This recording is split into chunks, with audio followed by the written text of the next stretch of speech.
The 108th edition of one of the most heated rivalries in all of college football is among us. I'm recording this just one day prior to that game kicking off.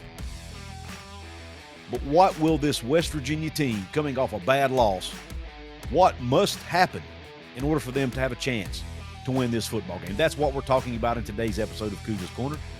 We're going to have that conversation, and I'm going to give you my top three, and we'll do it right now. What is up, and welcome into this episode of Couz's Corner, your home for top-shelf college sports news and analysis surrounding the West Virginia Mountaineers and the Big 12. Now, in our last episode of the Golden Blue Breakdown Show with myself and Jonathan Martin, we obviously talked about keys of the game and other things that need to happen for West Virginia to win this game. But there were a lot more things I kind of wanted to talk about, and I wanted to kind of go a little bit more in depth into some PFF grades and things like that we just didn't have time to do in that show, so I'm doing it right here today. But these are three things I think must happen in order for West Virginia to win this game, okay? If West Virginia has any chance to pull off this upset, where the last I checked, which it's been a while, but the last I checked, DraftKings had Pitt at -7. So Pitt was favored by 7 to win this game last I checked. Now, all lines, obviously, are subject to change. But given that West Virginia is a 7-point dog, a touchdown dog in their own house, what do they do to pull off the upset? Well, that's what we're talking about today. And the first thing, in my opinion, and I kind of touched on this in the show with Jonathan, but is that they must keep the game low scoring. I think West Virginia needs to keep the game in the low 20s, if not below 20, to have a chance to win this game. And I know that doesn't sound like I have a lot of faith in this West Virginia offense, but to be frank, it's because I don't right now, because of what I've seen with my own eyes. And also because of how good this Pitt defense, I think, is. Now, I know it's only 2 games in, and it's a small sample size, and it's been against, an FCS opponent and a G6 opponent, just like West Virginia. So, you can take this with that in consideration, but here are some numbers that I think we need to remember. Pitt, right now, they're 18th nationally in run defense, according to Pro Football Focus. They're 29th in the nation in pass coverage, 17th in the nation in tackling, and 2nd in the nation in pass rush. And this is a defense that had 41 sacks a year ago, one of the tops in the nation, and they are usually right up there in the top 10 every year in rushes, in pressures, QB pressures, those types of things. It's what a Pat Narduzzi defense is known for. We all know about how great their linebackers are. We've heard about that ad nauseum. Phil Steele said it was one of the top 5 linebacker cores in the country, in his opinion. He called them the Sharks. They might be the best in the ACC. So points may be hard to come by in this game, because we saw on the other side of the ball in West Virginia's offense, they've struggled. They turned it over a bunch in the first game. In the last game, they just could not move the football. Only 72 yards on the ground. 40 of those were by Jaheim White, who's now out for the season, which obviously ratchets up my concerns even more. Where do they find the offense? Nico's quarterback play has been inconsistent. The line has not blocked well for the run game and has just blocked okay for the pass game. So where do they find the offense? Yes, they have some playmakers like Cam Vaughn, like Rodney Gallagher and some others, Orrin Singleton. But some of these guys haven't gotten a ton of balls thrown their way or given to them. And what do they do about the running back position? Who can emerge there to take Jaheim White's spot, or at least come close to Jaheim's production? It's all a huge question mark, and because of that, and because of how good this Pitt defense at least appears to be, it's going to be tough to score points. So West Virginia's defense they're going to have to lean on their defense to win this game. Heck, their defense may even have to score. We might need a pick 6 or a scoop and score or something, which can happen. We've seen it happen. It can happen. The defense may have to score and help put some points on the board to give this team and this offense a boost. Might even need maybe it's a special teams touchdown. They're going to have to manufacture points some way, somehow, outside of just your typical routine offense, in my opinion. Because I just think points are going to be hard to come by. And another thing I think Rich Rod needs to consider, and again, here I am, a guy sitting in his house in a chair, eating Cheetos, as Rich Rod likes to say, telling him what to do. But again, it's just my opinion. I would like to see him slow the tempo down a little bit if it's not working. The last game against Ohio, he was, kept his foot on the gas, but he kept going 3 and out, 3 and out, 3 and out, and it caused the defense to be on the field for 40 minutes. And defense still stood up and played pretty darn well. Didn't even give up a point in the second half. But this is a much different football team they're playing this week. Offense is going to be better than what we saw at Ohio. I don't think Pitt's offense is elite by any stretch, but they should be better than what they saw last week against the Bobcats. So you don't want to put your defense in a precarious position. So I'm not saying you never go fast, but you need to pick your spots. When you get a first down, boom, you can put your foot on the gas. But if you don't, if you're sitting there at 2nd and 10, you might want to slow it down a little bit. Make sure you get the right play call in. Make sure you've got something you can execute. Make sure you give your quarterback time to look over the defense, see what they're doing. Give them time. Be patient. Don't rush things, and don't put your defense in a precarious position. Now, if the offense is moving the ball well and playing well, and they're in the groove, then put your foot on the gas and go for it. But I really worry that Rich Rod and his seemingly unwillingness to go slow on offense may end up hurting them in the long run. I hope I'm wrong about that. And I'm not bashing Rich Rod. I still love Rich Rod. I still think bringing him back was the right choice.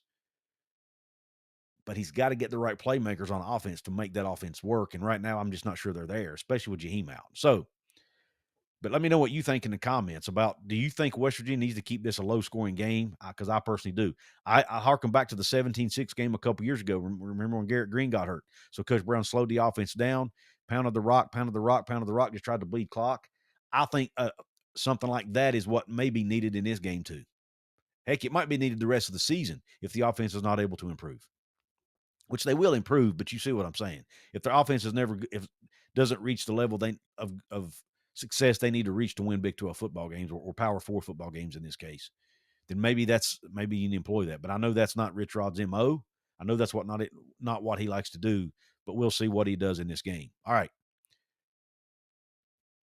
I have 2 more things I'm going to talk about that I think are must-haves or must-happens, if you want to call it that, for West Virginia win. But before we do that, though, I do want to take a break for a quick shout-out to our newest channel sponsor here, the folks over at DraftKings. This episode is brought to you by DraftKings Sportsbook. Don't let one bad leg haunt your parlay. Parlays turn into payouts, and now even near misses won't haunt your bet.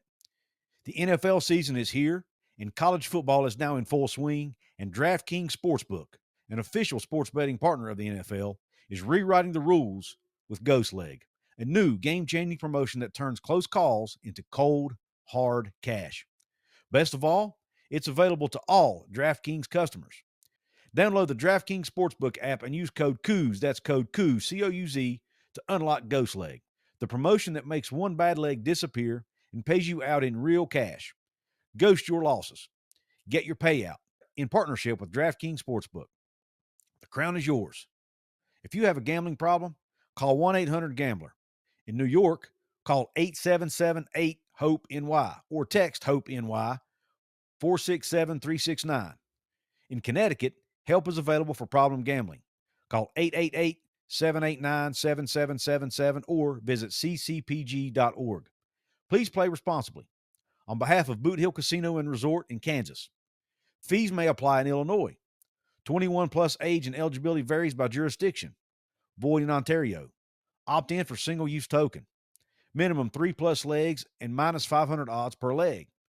Max bet varies. If only one leg of the bet loses, bet will settle as if only the winning legs were placed and pays out in cash based on odds when the bet was placed. See terms at sportsbook.draftkings.com/promos. All right, thank you for being patient, and let me get through the housekeeping. Now, the second thing that I feel like must happen in order for West Virginia to pull off this upset is they need to stack the box on defense. I talked about how the defense needs to win the game.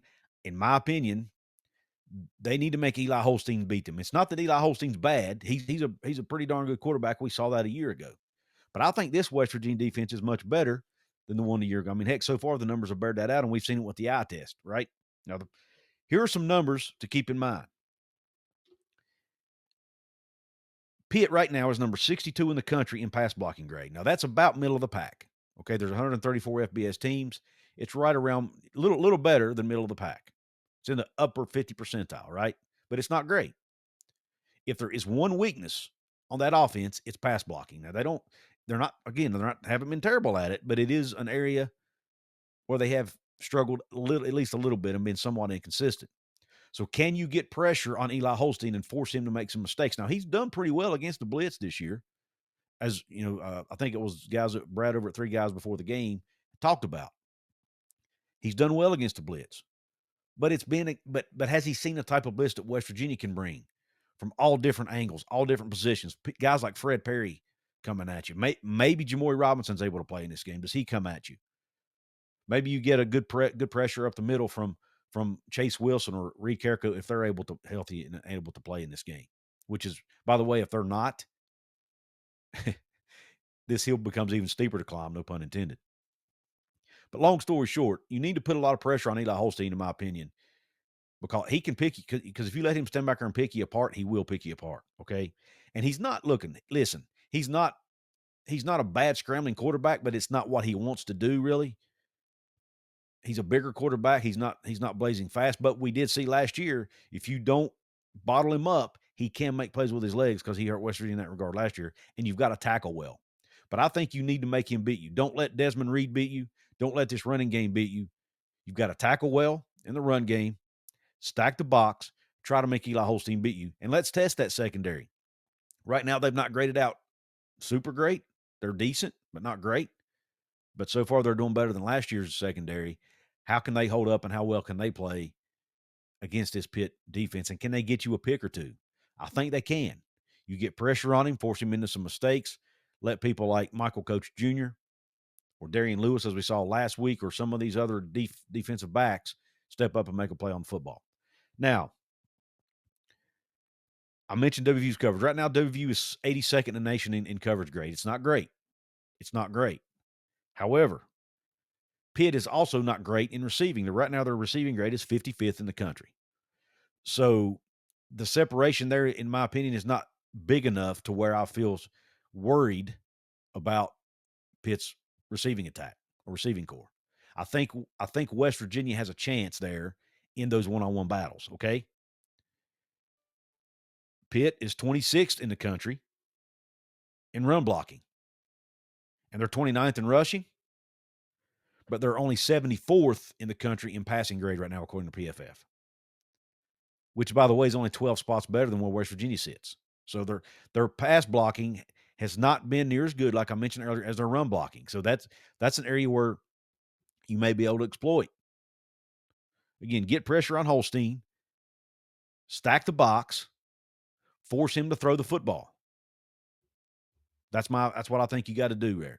Bring pressure from different places, from different positions, which we all know that Zach Alley likes to do that. Don't let him run the football. Make him beat you over the top, which they are capable of doing, but make them prove it. Okay, make them prove it. Do not let them pound the rock on you and wear your defense down, especially if they're going to be on the field a ton, right? So, and then by the way, Eli Holstein, only 82nd in the country in passing grade. So bottom half, maybe even bottom, not quite bottom third, but bottom half of the country in passing grade. So, you know, he's not terrible, but he's not been great either. And I think you can force him into some mistakes. He has thrown a couple picks this year, so keep that in mind. Now, the third must-have, in my opinion, for West Virginia to win this game is a must get good quarterback play. Whether it's Nico, whether it's Jalen Henderson, whoever it is, Max Brown, Scotty Fox, doesn't matter. They've got to play good. And I know what you're going to say, same thing I've said. If the offensive line doesn't block, it doesn't matter. Well, the offensive line, yes, they didn't block well, but they actually pass blocked slightly better than they run block. And it wasn't all on the O-line. Here's why. I've got some numbers to back that up. We heard Skylar Callahan did a great job talking about this over on his show. And he talked about how Nico was like 37th in the country or whatever in time to throw. Well, apparently PFF has adjusted their numbers now, because when I checked it today before the show, he was actually 69th in the country in average time to throw, which is around or slightly below middle of the pack.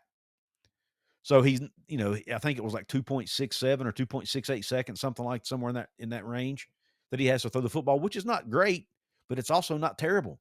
It's right around the same number as Eli Holstein, and Eli Holstein threw I think for 300 yards in his last game. So 2.68 seconds for a P4 level quarterback, especially in an offense that likes to move fast like Rich Rod's system, should be enough time to make some plays. So I think, whether it's Nico or Jalen or whoever, they need to make sure they make quick decisions. They make the right decisions, obviously. Make quicker decisions in the game, in the RPO game. Get the ball out of your hands quicker and help that offensive line out, man. Yes, they need time to gel. They need time to improve. But the quarterback can help them out by getting rid of the football. And another stat that I found very, I'll call it, I guess, raise a red flag. Nico right now is bottom 10% in the country in highest pressure to sack ratio or pressure to sack percentage. That means of the number of times he was pressured, how many of those times does he go down? He has the 13th highest in the country. I think it was around 35%. If you get sacked 35% of the time you're pressured, you're going to get sacked a lot. So you've got to figure out ways to get rid of the football because he also is not scrambling with it as much as he should be when you look at the PFF grades. He should have a couple more scrambles in there, in my opinion. Which means he's not recognizing that the defense is coming, maybe, and he should be tucking it and running sooner than he is. He's got to be quicker making decisions. And let's face it, is he athletic enough and fast enough to get away from the pass rush? That's another red flag. Maybe that's the case. Maybe they need to give more snaps to people like Jalen and Scotty Fox and others who might be a little bit more nimble, quicker on their feet. I don't know. Whether it's decision making, whether it's just his athleticism, whatever it is, the quarterback has got to play better. If it's Nico, we've seen Nico play great. We've seen like the Arizona game last year. Some other times he stepped up and played really well. The first game this year, he played well. Had a 95, I think, or something PFF grade. Well, this past week, he dropped back to like a 55 PFF grade. He's got to play better. And those numbers may not be totally accurate. I'm basing it off memory. But you get my point. He's inconsistent. If he's going to be the quarterback, he has to play better and more consistent. And I'm sure he would tell you the same thing. Because if not, they're likely going to give Jalen Henderson or somebody else a shot, and they may take over the job. And as Mountaineer fans, the name across the front of the jersey is more important than the name on the back of the jersey. We cheer for the Flying WV. We don't cheer for the individual. We want the individuals to do well, obviously. And we love Nico because of his loyalty to the Mountaineers. But at the end of the day, the quarterback has got to play better to help this team win football games. So if West Virginia does not get good and solid quarterback play in this game, they have absolutely zero chance to win, in my opinion. And that might be Captain Obvious. I might be stating the obvious, but I still think it needs to be stressed and talked about because it's a huge, huge question mark right now based on what we've seen so far through 2 games. It's not been terrible all the time, and it's not been great. It's been inconsistent is what I'll call it. That's what our quarterback play's been with Nico and Jalen too, for that matter, when he's gotten in. So let's see what happens this week. Let me know in the comments what you think about these 3 must-haves for West Virginia to win this game. Don't forget, below, if you're watching this on your mobile device, you will see a button between the download button and the thanks button. There should be a button called hype. Please press that button for me. You get 3 of those a week. Please make me at least one of those hypes. If you can use them all 3 on me, that'd be great too. But I know you may have other creators you want to support. But please press that hype button. It really, really helps my content. I've seen my channel grow since you guys have been hyping me up the last couple of weeks. I've seen really good numbers in a few of my videos. So please do the same with this one. Please hit the thumbs up button. It does a similar thing to a hype. Helps it grow. The comments help.